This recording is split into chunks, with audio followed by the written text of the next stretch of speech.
This conference will now be recorded. All right, so we're in chapter 9. We're really closing in on the finish up of this book by Erwin Lutzer, We Will Not Be Silenced, and we're in chapter 9, which is Vilify, Vilify, Vilify, and every one of these chapters has just been great. I think that it's been really, really nice to go through this book like this, kind of at a slow pace, and pick apart, each chapter to the degree that we've been able to do so. I mean, you could probably spend even more time, talking about each of the topics that he raises, even within each chapter, and spend much longer, on the chapters themselves than we are. But we're taking basically one Wednesday a week and one Wednesday per chapter to review, the contents of the chapter using the questions that I put out in a PowerPoint that I keep adding to and building that deck as we move forward. We only have one more chapter after this, one more week after this to cover this book. Haven't yet determined what we'll do, 3 weeks from now on Wednesday evenings, but we'll do something, and I'll figure that out between now and then and let you know. Let's start off with a word of prayer, and then we'll jump into chapter 9. Okay. Heavenly Father, we live in very interesting times, to say the least. If the world events and events within the United States today and around the world, really what's happening in the United States is happening around the world. There's nothing that's happening here that's not happening elsewhere. So if these events aren't getting our attention and causing us to kind of stand up and take notice, I don't know what will. But I just pray that you would help us discern and develop discernment as we work through books like this that help open our eyes to the current trends and current events in light of biblical principles, and allow us to explore in a very informal setting like this on a session per week. And thank you for those who've taken the time to join. And I just pray that you bless this session. In Christ's name I pray. Amen. Oh, hey, friend. Gosh, you scared me. You were so quiet. Um, so it's the same. Well, anyway, we'll talk about it later. I'll get with you later. Okay, so I sent the PowerPoint out. Let me share this with everyone, and I'll pull this up. Oops. Hang on a second. I should have shared here first. There we go. Share that, and now share this. The two passages, three passages really, I guess you'd say, that are sort of the launch pad for this study and studies like it and discussions like it is Colossians chapter 2 verse 8, where Paul writes, he says, "See to it that no one takes you captive by philosophy and empty deceit." Philosophy and empty deceit. Well, what philosophies do we see, at play today? Critical race theory. We see, the green movement. We see all kinds of ideologies at play: socialism, Marxist ideology, you name it. There's numerous ideologies that are at play. So he says, "See to it that no one takes you captive by philosophy and empty deceit, according to human tradition, according to the elemental spirits of the world, and not according to Christ." Well, Paul is speaking in his day and age in which there were definitely philosophies at play that were counter to biblical truth and biblical philosophy. So we are too, and we're going to see that more and more and more as we approach the last days. Jesus speaking with the disciples, and when he commissioned the apostles to Israel in Matthew chapter 10, he says, "Behold, I am sending you out as sheep in the midst of wolves, so be as wise as serpents and innocent as doves." And then Isaiah, if we go back into the Old Testament, Isaiah 7 or 8th century BC prophet to Israel says, "Woe to those who call evil good and good evil, who put darkness for light and light for darkness, who put bitter for sweet and sweet for bitter." So it's just reversal of the truth, 180 degrees, and that's what Isaiah is calling out, and we see that everywhere we turn today. So those passages, those are just three passages that are sort of the springboard for a study like this, and I think they're very appropriate to this particular type of discussion format, study format, using this type of material. All right, so we started off with, and I put in the questions that I sent via the PowerPoint deck. I sent the question, what do you think of Lutzer's assessment of Saul Alinsky's rules for radicals. I don't know if you know who Saul Alinsky is, but he is the guy who was really an inspiration for Barack Obama, or really the pastor of Barack Obama, Reverend Jeremiah Wright, as well as he was a inspiration for Hillary Clinton. Friend, I think Sharon may have just driven up. I think that's what they may be barking at. I'm not sure. Let me just see if she's still on. Steve, Yeah. Steve, sorry, hi. I'm about to turn onto Forest. If Mom wants to run downstairs, I'll meet her down there. Oh, okay. Okay. She said she's about to turn on the forest, and if you want to meet her downstairs, she's about to be there. Okay. That way you can look at it at least on this. I mean, I'd share my screen, but it's kind of hard to do here. Okay. All right. Um, okay. So let's look at this first question. What do you think of Lutzer's assessment of Saul Alinsky's rules for radicals? What in his summary stood out to you as Lutzer summarized it on pages 225 to 226? Anybody want to reply to that? What stood out to you in his assessment of Saul Alinsky's rules for radicals? Hey, Steve, I think Mm-hmm.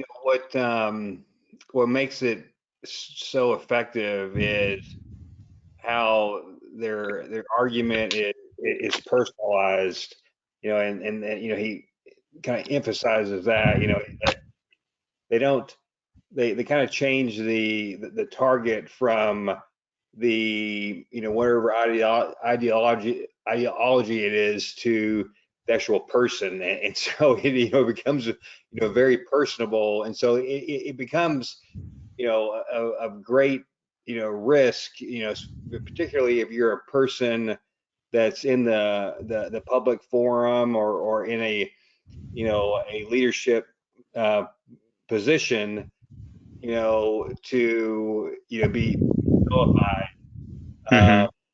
in the way that they do, by making this more about the person, vice a logical discussion, and a very non-heated debate. Um, Mm-hmm. you Mm-hmm. know, so that's what I think is why these people are so effective in their agenda. Mm-hmm. Yeah, there's two things that stood out in what you were saying, I think, Caleb, and I know I see, I kind of I saw where you're getting this in a summary, and that's great. It's personalize the attack, basically, is kind of what you were talking about. You don't attack an institution, you attack a person. And how do you do that? How do you attack a person? Well, the strategy that they utilize, and this is something we can learn from. When you think about being wise as serpents and as innocent as doves, well, wait a minute. The tactics that they're using, let's think through what exactly they do. So if let's just say you're a Christian and you're representing a position, or you're suspected of representing a certain position, and you were going to put forth your case, or you were going to try to communicate truth. If you were the opposition, to that Christian, how might you do that? How might you just completely disarm them from the get-go? Well, one way you would do it, and this is a very frequent tactic that they use, is you immediately put that person in the defensive mode. So they're having to defend their position, right?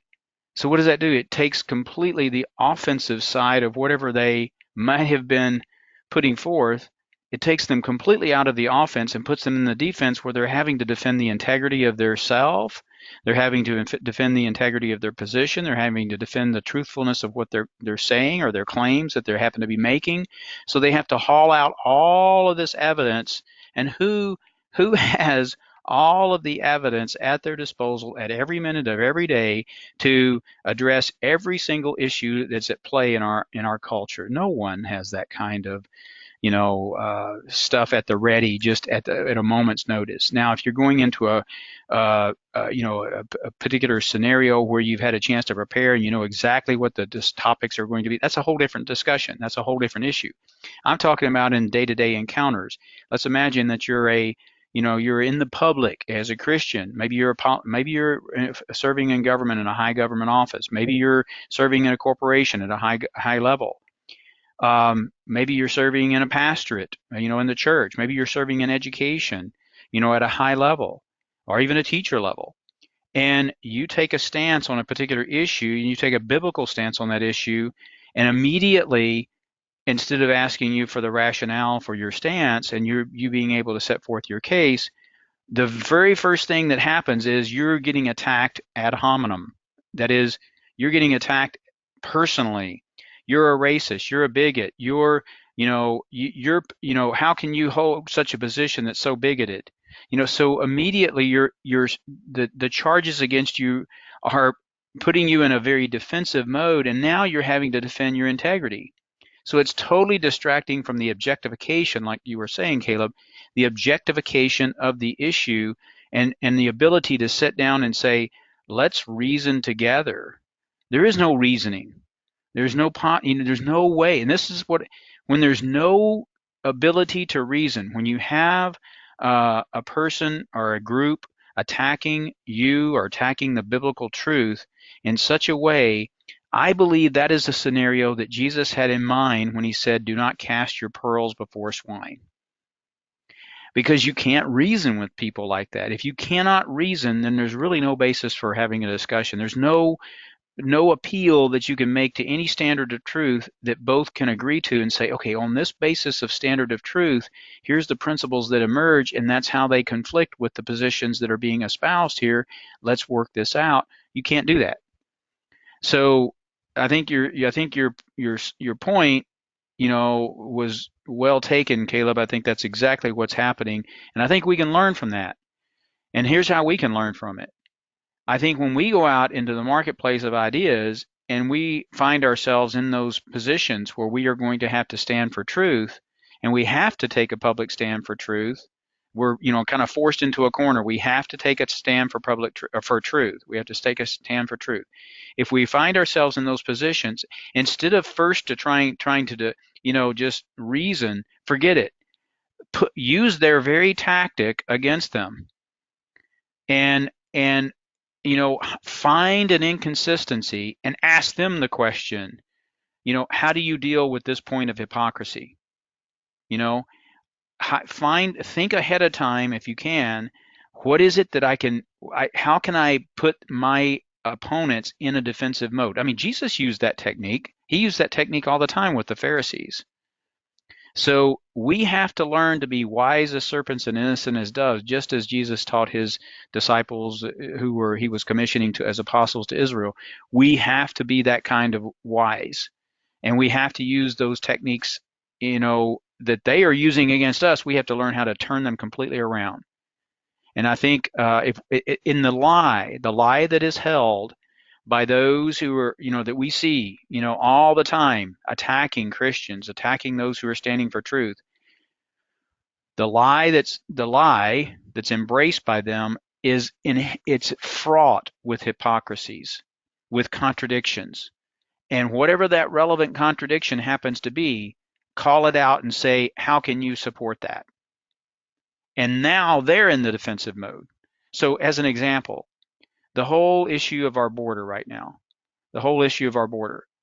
if you found yourself having to stand for truth in regard to that particular issue of the border, one way, before they have a chance to attack you with such a mode of putting you in a defensive position, you might say, how can you support the cartels making just incredible sums of money exploiting people? How can you do that? How can you support cartels who are in fact killing people? How can you do that? So it's that kind of tactic that we need to in fact embrace and employ if we're going to be wise as serpents and innocent as doves. Does that make sense? So I think we can learn from the enemies of truth. Not, these people are deceived. They're just totally deceived, and we're going to find a few of them that we might be able to engage in a conversation with occasionally. Once in a blue moon, you may be able to run across one that you're able to engage in a conversation, especially if it's somebody that knows you to some degree. you may be able to just, cool the jets, just have a level, just kind of a level discussion with them, and try to stay away from the emotional side of it. I've struggled with that myself, but try to stay away from the emotional side of it, the hyper emotions. Stay away from all that. Just keep it very, very plain, very, very vanilla, and have that. You might run across that type of a person occasionally, but by and large, we're living in a very, very, very polarized, indoctrinated, propagandized society that's believed the lie. And so there we are. Okay, let's see. What else stood out in his summary to you of Saul Alinsky, his rules for radicals, on pages 225, 226? What else? Anything else?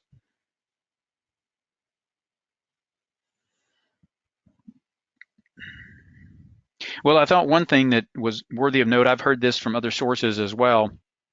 At the top of page 226, he mentions that going back to 1973, homosexual activists persuaded the American Psychiatric Association to remove homosexuality from its list of psychiatric illnesses and to reclassify it as normal behavior. That was 1973. That's how long that this effort has been persevering. 1973. I mean, we're talking about almost 50 years ago that this effort has been underway.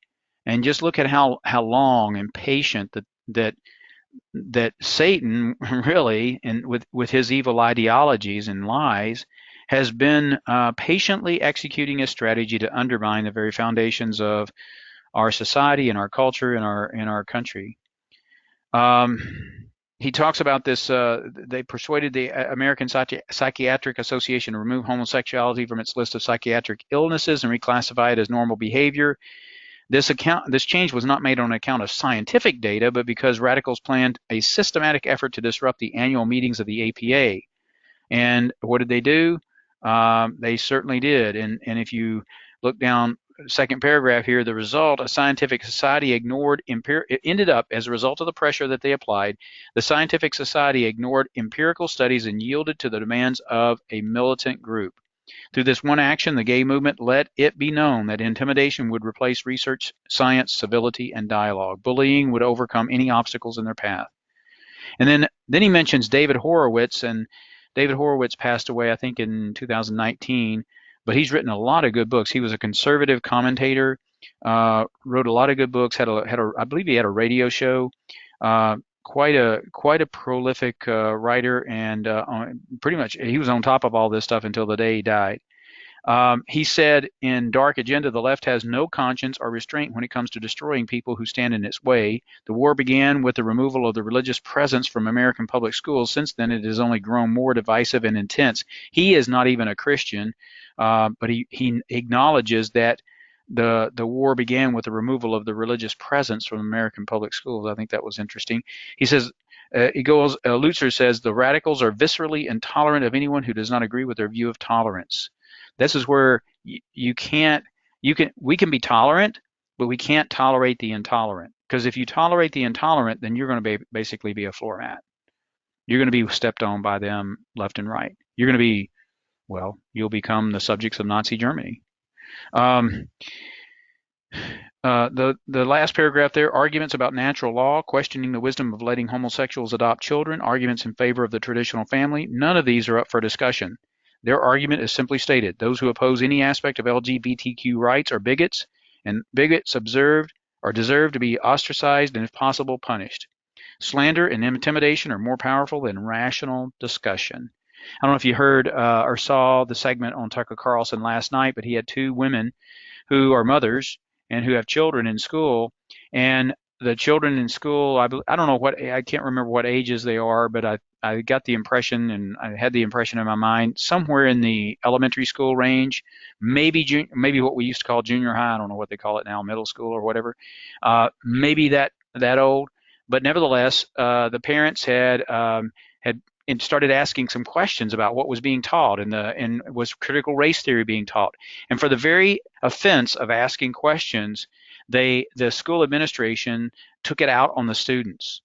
And so now they're in a big lawsuit over this whole thing, and it's just amazing what's happening in our schools, in our churches, in our government across the country, and even in Canada and other countries around the world. Um, uh, Canada, oh my gosh, what's happening up there with churches and what they're doing with churches, unbelievable. Okay, public shaming. He moves to public shaming, a section called public shaming on page 227. I believe I have a question about that. How do you think Jesus would interact with the individual who claims to have same-sex attraction? That's what everybody's calling, homosexuality now, as same-sex attraction. How do you think Jesus would interact with the individual who claims to have same-sex attraction? Now, let me distinguish something for you. I asked this question very specifically. Um, there's a there is a difference between same-sex attracted individuals and those who are practicing same-sex behavior. Okay, there are some same-sex attracted individuals who happen to be Christian who, according to their claim, are not engaging in same-sex behavior. They're celibate. Okay, they're a very, very teeny fragment of the total population of, what we would know as homosexual or lesbian, gay, whatever. Okay. Um, but I make that distinction just to recognize and acknowledge that there is that distinction. So if Jesus was to encounter someone and they are same-sex attracted, but let's just assume for purposes of discussion they're not engaged in that behavior, but they're same-sex attracted, how do you think Jesus would interact with that individual versus how he would interact with the activist LGBTQ agenda, as illustrated in the examples that Lutzer provides on pages 227 to 229? How would Jesus deal with that? Anybody want to respond to that?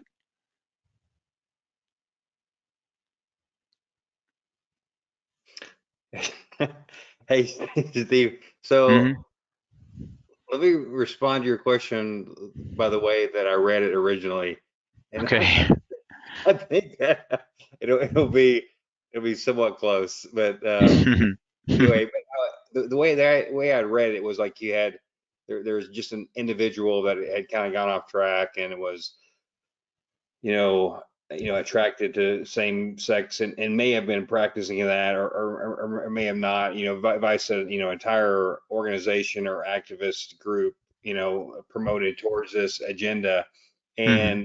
And, but anyway, like the difference that I see here, when I relate it back to the first century AD would be in the first scenario, you know, very similar to the way that he addressed the I think there was a woman engaged in adulterous activity, and he goes through and says, hey, look, basically just says, hey, cut this out, go and sin no more, I'm not going to stone you, Mm-hmm. and let hey, those who there are with it, without sin, let them throw the first stone. But Mm-hmm. basically, he doesn't condone the activity. He doesn't say, well, it was fine that have done this, or that you believe in this type of lifestyle. No, he's very clear that he's um, he does not condone that activity, but he also recognizes that people are have a sinful nature, and so he's not going to condemn them, but he's going to make it clear that that activity is not condoned. But on the other hand, when you look at the other community, kind of what like I think of how he interacted with the Pharisees, and he called them, you brood of vipers, um, or it could be possibly about how he dealt with like the money changers, turning over all the tables in the temples, basically, how he treats an individual by how he treats an organization that is, significantly like attempting to, um, you know, basically just um, display, mistrust and mislead so many other people, Mm-hmm. vice just a individual. So Mm-hmm. Mm-hmm. it kind of a long way of saying that, but that's kind of way I thought about it. Yeah. Yeah. Well, there's a lot there, right? So, how would Jesus deal with an individual? Well, he ate and dined with sinners and was criticized by the Pharisees for doing so. Um, but he didn't condone their behavior. I mean, that's the point you were making. He wasn't condoning their behavior, but he was doing so to illustrate that he came to save sinners, right? So I think if Jesus encountered a person who, and this is the way this is instructive for us, when we're involved in a church. If you have a homosexual or a same-sex attracted individual walk into your church, curious, interested in hearing what's being said and being taught, there's no reason whatsoever that church should be anything but welcoming to that individual. Now, if that person comes in with an LGBTQ agenda and they start trying to disrupt that church and impose their agenda on that church and call the church bigots and basically force them into a position where they end up in lawsuits, that's a whole different story, right? And I believe Jesus would have responded very, very strongly to that type of behavior and against it, as opposed to what we should do on an individual basis if we have, a same-sex attracted individual walk into the church. Now, if you get into a situation where you've got a same-sex attracted couple that walk into the church, I think that the church should welcome them, but the church has the discretion of saying, you're welcome to attend the services, you're welcome to listen. You will not be accepted for membership here, because we have a policy, we have a statement that everybody signs when they become a member, that you're going to adhere to, the biblical principle of sex within marriage, and and that's between a man and a woman. And if you can't adhere to that statement, you can't become a member. So we're not discriminating from you as an individual in the sense of excluding you from the church and exposure to the truth, but we have certain policies regarding membership. If that's the policy that the church is willing to adopt and embrace, which in fact is a correct way of approaching it. But the people should in fact be willing to talk, because you never know what God's going to do in the hearts and of those people. He may end up changing them, and they may end up renouncing their practice and going straight. That's happened before. But that's the truth. That's just the truth working in our lives, affecting transformation. Now, on a group level, on a group basis, like I said, that's a whole different story. And also, if if an individual that's a homosexual or a couple that's a homosexual comes in and tries to do the same thing, then they should be basically shown the door, and say, no, you're welcome to come and worship with us, but you're not welcome to impose your agenda or attempt to impose your agenda on us. So the church can take that kind of stance and behavior, and I think be very consistent with the behavior of Jesus and the example of Jesus that he provides. Any comments on that question, and comments on my response to that question? Okay. Well, if you look at pages 227 to 229, he mentions some interesting things. Proposition 8, which in 2008 it was passed by the voters of California. Look at how fast things have changed. 2008, the voters of California passed a piece of legislation which defined marriage as between one man and one woman. 2008, 13 years ago. The LGBTQ lobby, what did they do? They retaliated. And even the New York Times called them out as called out their tactics as being wrong, being that of a mob veto. And that was 13 years ago. Today, that would never happen. I don't even know if they would pass Proposition 8 today. Then 6 years later, after Proposition 8 was passed, what's interesting is, I don't know if you remember the story of the CEO of Mozilla, but I remember this story very vividly. 6 years later, after 2008, so this would be 2014. 6 years later, the ongoing effects of this backlash by the LGBTQ community became evident when the co-founder and newly appointed CEO of Mozilla, the firm behind the Firefox web browser, Brendan Ike, was pressured to resign because he had donated $1,000 to support the California Amendment, Proposition 8. So they found out that this guy that's a CEO. So what did they do? They searched and they searched till they could find a high-profile corporate individual that they could basically make an example of, so that they would put fear in every other corporate executive. And look what's happened since 2014. That's the tactic that they use consistently across the board. And look at what our corporate executive ranks within our corporations are populated with today, as well as corporate boardrooms. The LGBTQ agenda and others on the left are going, and they know that most people don't even vote, when it comes time for these proxies when you get these proxies from, to vote, you don't vote, and you don't even know necessarily much about the people. You don't have time to research all of that stuff, so you don't vote. Well, what do these activists do?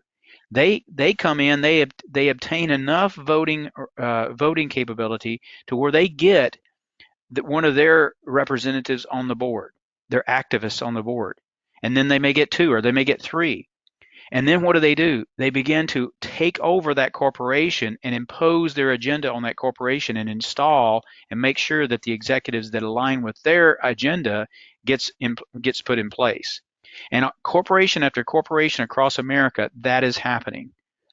And so this tactic that we see here with regard to the CEO of Mozilla back in 2014, they realized how effective that was, and then they thought, we've got a winner here. We're going to exploit this particular tactic, and exploit it they have.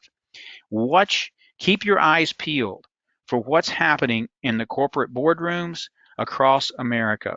Keep your eyes open to that, because what is happening is activists are taking over the corporate boardrooms, and then they're putting their people in place, and look at who they get aligned with. The CCP, the LGBTQ community, all of these, the Green New Deal agenda, the Democratic Party, the socialists, the Marxists, the globalists. That's exactly what's happening across this country, and really around the world. Okay, what about churches? We have churches. They've churches that don't accept the same-sex marriage. You got churches now that don't even put the names of their pastorate and their elder board, out there on the web, because why? They're afraid they're going to get attacked, and the LGBT community will attack them. And they use the philosophy, as he states there at the bottom of page 227, if you don't support us, we will not only disagree with your views, you are evil and deserve to be shouted down. Well, it's even worse than that. You're going to be attacked, perhaps even physically. The middle of page 228, in the Marxist playbook, peaceful coexistence does not mean peace. It means to continue the struggle for utopia without resorting to war. Another question that you can ask, if you ever get into a situation where this is an appropriate question, is you seem to have a vision for where you want to go. Can you define the specifics of that vision, and specifically what things look like on the other side? And that forces them to, and will you renounce Marxism that's resulted in the destruction of people's lives, millions and millions of people? Will you renounce Marxism? Will you renounce redistributionism? Will you renounce slavery? Those are the kinds of questions you can use and flip, to put the opponent on defensive. And we need to have smarter people that are in these positions that have public profiles, asking those kinds of questions and flipping, and the tactics, and using the tactics to throw these enemies of the truth on the defense. Okay, he also mentions there on pages 228, 229, private schools and what's happening with them. The voucher movement. What's happening with vouchers? You have if a private school is using vouchers or accepting vouchers, then and they're accepting those vouchers, and those vouchers are getting funded by a corporation. Guess what? LGBTQ comes into play and puts pressure on the corporations, and now the corporations are hesitant to fund the vouchers that support a school that is teaching biblical principles related to marriage, for instance, and teaching perhaps against, same-sex marriage. Wow. Um, and Lutzer says on page 229, let's think about this. Parents choose these private schools because they want their children to be in an environment that does not condone LGBTQ lifestyles, but the LGBTQ community seeks to take such freedom away from parents and force them to bow to their agenda. The notion is that parents that don't know what is best for their children, those who represent the sexual revolution, are the true arbiters of morality. The notion is that parents don't know what is best for their children. Accept our morality no matter how much you disagree with it, or else, is the LGBTQ approach. And that's not just the approach of the LGBTQ community, it's the approach of others of a Marxist mentality. Okay, let's move to the next question here. What are the parallels between the Nazis and Antifa in 2020 noted by Lutzer? Can you think of any other parallels? If you look at pages 231 to 235, what are the parallels between the Nazis and Antifa that he notes? And, you don't have to name them all, just name a couple. What are their parallels? Anyone? Anyone other than Caleb this time? Poor Caleb, he's addressing all the questions.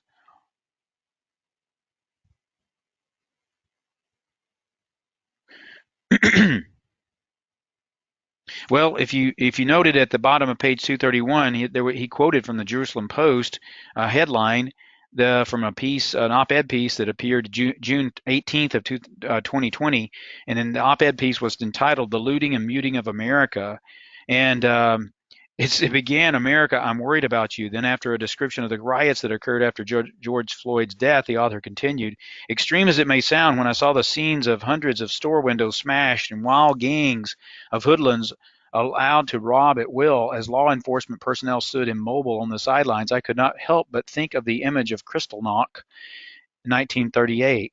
And I don't know if you know and remember Kristallnacht from your history, books and Western history, but it's the night. It refers to the night of the broken glass, and it was an evening in 1938, November, when Nazis attacked Jewish people and property throughout Germany. And the pretext for that attack, and you even heard Arnold Schwarzenegger come out and compare, and he reversed it. He was, gosh, it's just amazing how they reversed the truth. He even came out and used this analogy of Kristallnacht against the people who were trying to defend against those who were in fact engaging in that activity. It's bizarre. So he says the pretext, there always has to be a pretext, was the shooting in Paris of the German diplomat Ernst von Roth, who was killed by a Jewish student. Violent reprisals were organized by propaganda minister Joseph Goebbels, who specified that the reprisals should appear spontaneous.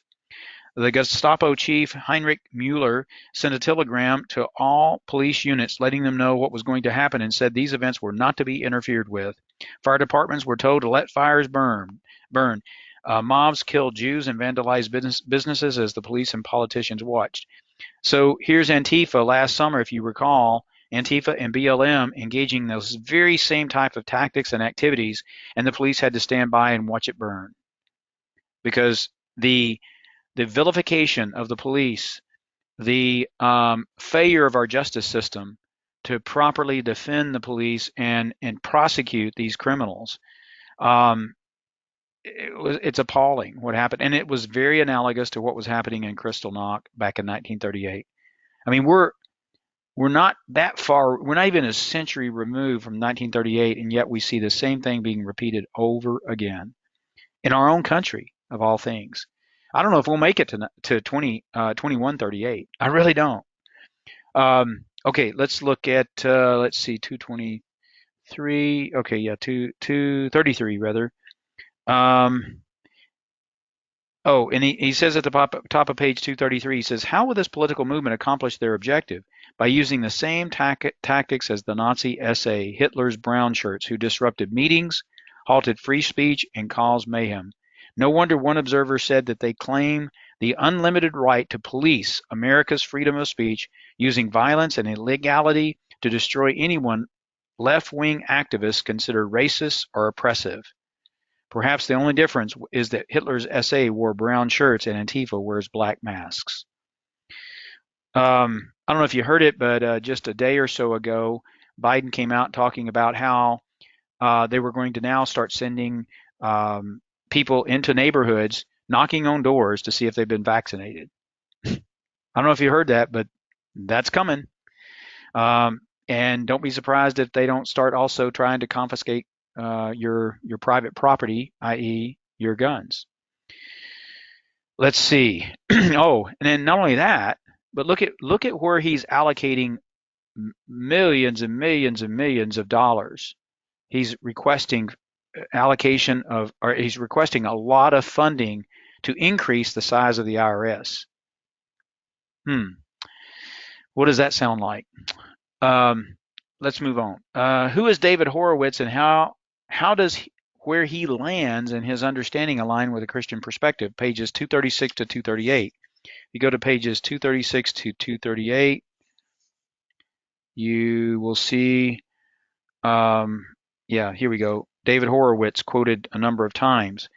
Who is this guy, David Horowitz? Well, I kind of mentioned that earlier. He's a conservative commentator. He passed away, I believe, in 2019. Actually, I think I had, let me share this. I think I had a, if I can find it here, I had actually, yeah, here I did a search on David Horowitz here. Let me just click on this Wikipedia and we'll get a little bit of information. He was born in 1939. I thought I saw where he passed, yeah, in 2019. I could have swore I saw that somewhere. Maybe it's not on here, but nevertheless, anyway, he was originally, I believe he was on the left, and then he rejected progressivism and he became a defender of conservatism, and so he's kind of the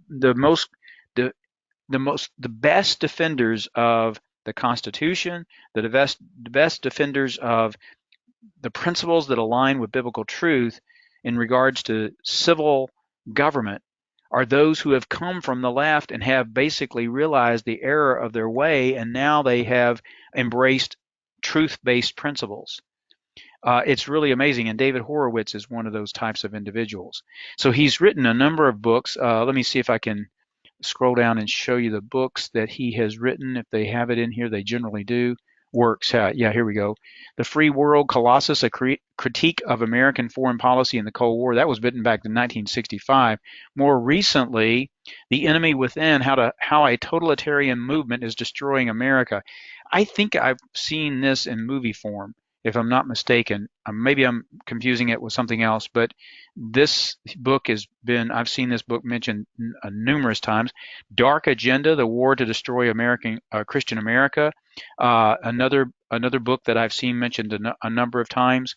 So those are two of the books that he's written probably in the most recent years, and those are two books I see mentioned quite frequently. He's now what they call a neoconservative, a new conservative, emerging from the left. So very smart guy. Probably if you can get a hold of his materials and want to read them, wouldn't hurt you a bit. It'd probably be very good.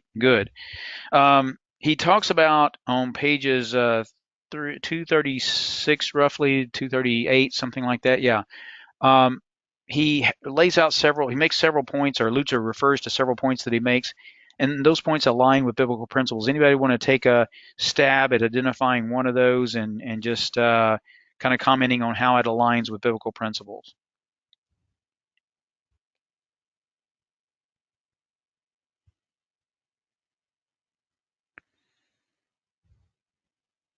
Well, one thing he notes here, as Lutzer develops this and talks about this, the roots of injustice, he notes that Horowitz was brought into reality when he joined the Black Panthers, who called themselves freedom fighters, and they claimed they were on the side of justice and equality for all. But as he got to know them better, he realized that the Black Panther Party was a criminal gang engaging in extortion, arson, drug racketeering, and several murders. The Panthers, he says, conducted these crimes while enjoying the support of the leaders and institution of the American left. Horowitz continues, the left defended the killers because they were voices of the oppressed and champions of the progressive cause. Anytime you see the word oppressed, just think of oppressor dichotomy and Marxism, because the left, every single organization that the Black Panther Party, not with no exception, every single organization that's out here claiming social justice, their answer is always aligned with a Marxist ideology. Every single one of them. And when you think back, and I think I mentioned this previously, think about every single war where good American men and women have lost their lives over the past 120 years. Almost every one of those wars was fought against, well, not, I don't even know if I can say almost, I can probably say every one of those wars was fought against either a Marxist totalitarian type regime, or it was fought against a tyrannical type of regime that was not necessarily embracing Marxism, but using centralized and desiring centralized control and power over the people in a very totalitarian way. Every war that we fought has been against that type of structure and entity, and the Islamists that we've been effectively at war against over in the Middle East for the last 20 years, they fall into that category as well. He says it dawned on Horowitz that the source of injustice was not in society, but within the human heart. The so-called liberal progressives are themselves filled with their own prejudices, hatreds, and injustice. In his words, nor was injustice caused by oppressive races and genders, or solely by our political enemies. Injustice is the result of human selfishness, deceitfulness, malice, envy, greed, and lust. Society is not the cause of injustice. Society is merely a reflection of who we are. The point made in this next statement is so clear and obvious that it should be read with care. The politically correct who think it is their mission to save the world cannot fix the problems that afflict us, because the problems are our creations, theirs and ours. Because the self-appointed social redeemers seek too much power and do not understand the source of evil and injustice, they will only make matters worse, as the romance with communism has shown. And then he quotes Alexander Solzhenitsyn. He says, the line separating good and evil passes not through states, nor between classes, nor between political parties either, but right through every human heart and through all human hearts. And Lutzer says, well said, and so do I. Okay, if you look at the next question, how should a local church prepare and address scenarios such as that of the crossing and Pastor Keith Simon on pages 238 to 240? If you look at that, who had a chance to look at that one and maybe respond to that question? How should a local church prepare and address scenarios as that of the crossing?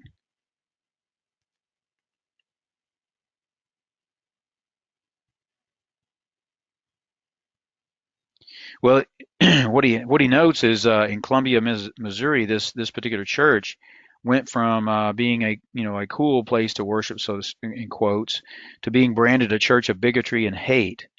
And it says on Sunday, October 13, 2019, so just before 2020, Pastor Keith Simon preached a message on Genesis 1:27 as part of a new sermon series on Genesis. His topic was gender. The sermon was thoughtful, welcoming, and non-judgmental. In an attempt to speak to the issue of gender confusion, the tone was one of respect and compassion. However, he did affirm the biblical teaching that God created only two genders, male and female. He ended by raising a series of questions, including, are we sure that erasing the concept of father and mother and substituting parent one and parent two, are we sure that this is good for families? Are we sure that it is fair for sports to have biological males compete with biological women? Are we sure that we should give hormones to boys entering puberty to prepare them for gender reassignment surgery? And are we sure that our internal feelings of who we are define reality?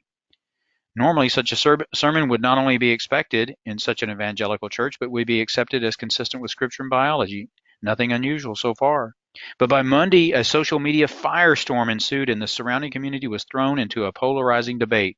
The church had been a longtime sponsor of a local art gallery and a documentary film festival. Within days, an online petition was created and was quickly signed by 1,000 citizens who urged the art community and film festival to cut their ties to the church. And the story continues, and they had to pay debt. They had to pay off medical debt. Um, or I'm sorry, they had that's what they've done in the past. Some of the good deeds that they have done, but they got attacked, and they it really hurt the church. Um, so what does the church do under such circumstances? Do we compromise the truth?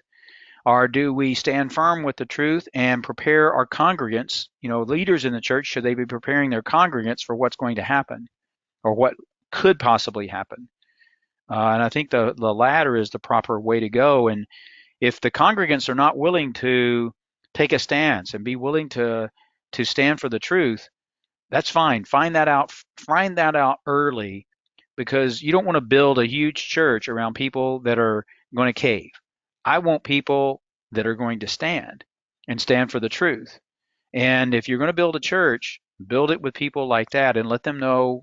I mean, we're living in days when the leadership of the church should be up front about how they're going to respond to these types of situations. And we've got plenty of examples that to draw from and use to help the congregation understand where how important this issue is and how important it is for the church to take a stand in the right way for truth. Why is it taboo to raise questions about the impact of transgender surgery? Page 240. Why is it taboo to raise questions about the impact of transgender surgery? Have you heard anything about this? I mean, have you heard some of the statistics about people going through transgender surgery and then what's happened later in their life? They thought, oh, they were going to emerge on the backside of this, and everything was going to be fine, and they were led to believe that my life will finally be normal. I will finally realize who I am, and I will be finally accepted for who I am. And when they got there, they on the backside of this transgender surgery, it was an absolute disaster. And they realized how they had messed up their lives, and now they want to go back and try to do reverse surgery, and it's a mess. It's an absolute mess, and there are many of them that are depressed, they're despondent, that are either have committed suicide or wanting to commit suicide. Those stories don't come out, but try to tell those stories. Try to interview some people who have been led to believe that transgender surgery and transgenderism is the right way to go if you're having such feelings, and and see where that lands you. Well, I think the church, Christian ministries are going to have to prepare for that. He says in the middle of page 240, the growing number of heartbreaking stories shared by those who have had transgender surgery only to determine that their gender dysphoria had not been resolved are being ignored. The mere act of raising questions about the ongoing struggles of transgenders has resulted in the vilification of those who dare to ask them. Okay, last question. What do you think of Lutzer's comments regarding how the church and Christians should handle our current hyper-politicized environment, pages 242 to 243? Anybody want to comment on that? How should the church respond? And is there some way that the church should be proactive in these matters?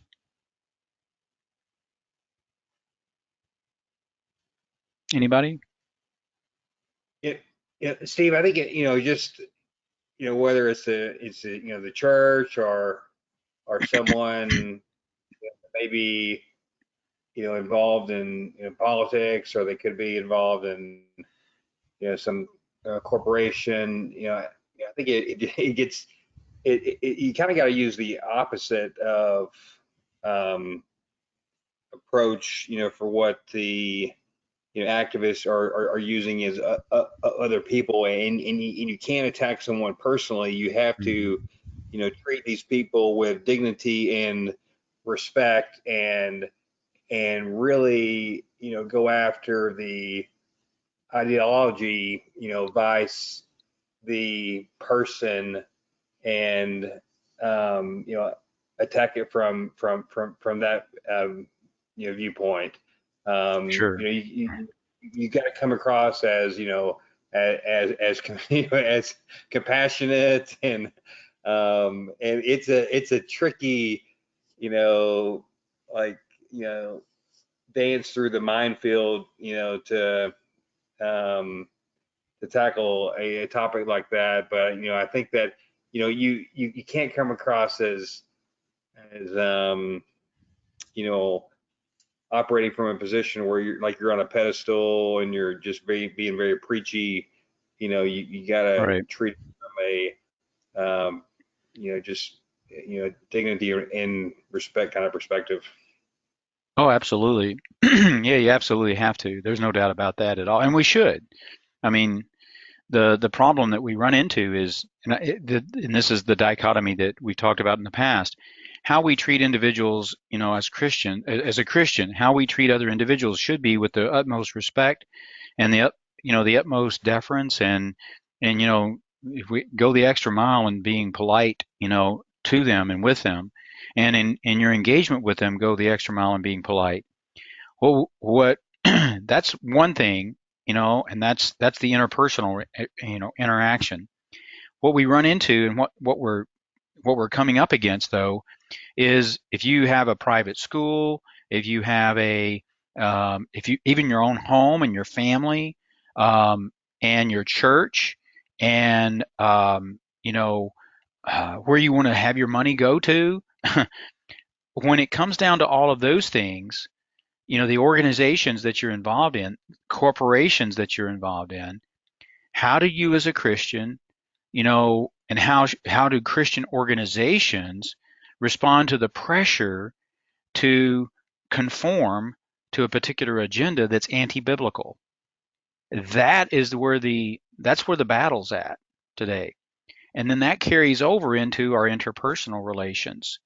Because if we're taking a stance, representing a school, representing, a particular piece of legislation in government, or representing a policy, in the corporate sphere or some other sphere, that's one thing, because you're generally going up against not an individual practitioner of something that's anti-biblical. You're going up against these well-funded organizations that are really all about completely transforming our whole society and our whole country in accordance with a globalist agenda.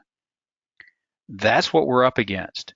And that globalist agenda ultimately is setting, is really, when you look at it, it's setting the stage for the last days. At some point in the future, we don't know how far, down the road that may be. So there's a huge distinction that we need to make between us dealing with one-on-one, mano-a-mano, an individual, versus us being a part of and representing and speaking for an organization that's in turn being attacked, when we're standing for the truth, being attacked by other organizations that are so well funded and in fact evil in their ideological orientation. So yeah, so that the point that you're making, Caleb, is important, but I want to call out that distinction, which I think is kind of where you were going. Good stuff. Okay, well, that's really the questions for Chapter 9. We've got Chapter 10 upcoming. Chapter 10 is entitled Wake Up, Strengthen What Remains. I'll send out some questions in advance of that. It's a pretty short chapter. I don't think that chapter is very long at all, maybe one of the shorter chapters. And then we'll wrap up this book next Wednesday, and we'll figure out something else to do 2 weeks from now.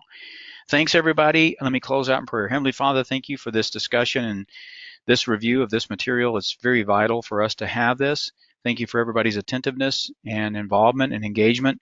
Thank you for everybody who logged in and took the time out of their day to log in and listen to this. This is critical stuff, and we need to be, as Jesus instructed the disciples to be apostles to Israel, be as wise as serpents and as innocent as doves, and not be taken captive by vain philosophies. We just pray that this session will have educated us along those lines and stepped us a little bit further down the road in how we can do that and represent Christ as well. And we pray all of this in His name. Amen. Well, thanks everyone. We'll see you hopefully Sunday. Okay. Bye bye now.